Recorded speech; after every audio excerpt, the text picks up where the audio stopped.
How you doing, everybody? This is my response to monoxide, and first and foremost, I'm just going to say, watch his video, pause mine, and come back when you've watched it.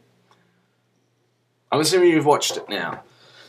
Let's get on with the video. I really don't want to do this, but I feel it needs to be said to monoxide that the reason why you're doing this video is not really the most noble reasons. You're using the tragedy of a 90-something-year-old man who you said in the video you don't give a shit to make a point about the WWE and how they're hypocrites.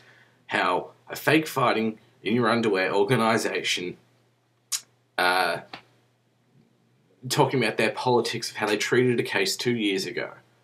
Okay? Using the death of a 96-year-old man, I believe. And of course the thing is, these cases are not something you can compare. Look, the thing with Benoit is, maybe he didn't intend to kill his family. But if you look at it, there seems to be a certain amount of calculation there. He choked his wife out. He had his knee in her back from bruises on her back. They could tell. He wrapped a cord around her throat, choked her out, killed his son the next day. It was over the course of a weekend, placed Bibles next to their bodies, and committed suicide. Gagne, on the other hand, he got into an altercation in not a mental hospital. I believe it's a aged care facility or something like that. I'm not entirely sure. But he knocked a man down on the 26th of January. The man died the 14th of February due to complications of the injury. And the injury was not, I believe, he broke his hip, but he's 96-year-old, of course, he's old, of course he's going to break his hip. And Gagne claims to have no recollection of the incident. Now the thing is, both of these cases are tragedies, but Gagne didn't explicitly murder the man then and there. He knocked him down, the man died of complications later. You could say that Gagne's intent was only to assault the man, at the very most. Chris Benoit, under the Alzheimer's of an 80-year-old man, actually did murder the people. Gagne, under Alzheimer's of an 80-year-old man, didn't. And that's what Monoxide didn't bring up in his video, that the man didn't die from Gagne.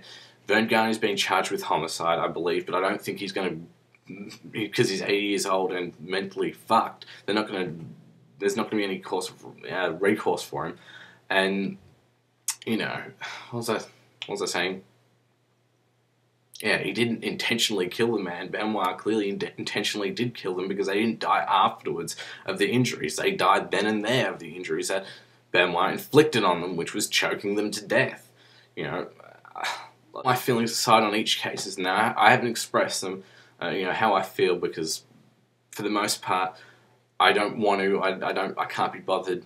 I don't know how to feel about the Benoit thing still. I mean, the thing is, Charles Manson was a musician before he was a murderer. And you can say he's mentally ill. A lot of murderers are mentally ill.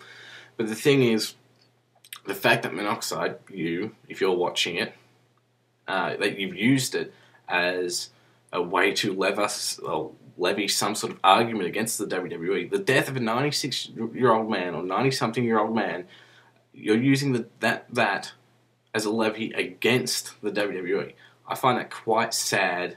And it seems like it's some sort of if you take Gagne's history out, then you're a hypocrite. You're a bunch of hypocrites because you did it to Benoit. Of course, the difference with Benoit is he was a current wrestler under the active roster. He was only 40 years old. They didn't know at the time he had Alzheimer's of an 80-year-old man, and the media was all over calling him a murderer. Okay, it's a different case. The media understands that Gagne was an 80-year-old man who knocked another man down. And the guy died later in hospital. And he didn't bring any of that up. I'm probably going to get shit ratings for this, but, whatever. Hopefully you people will keep an open mind and leave some sort of proper response. Thanks for watching. Bye.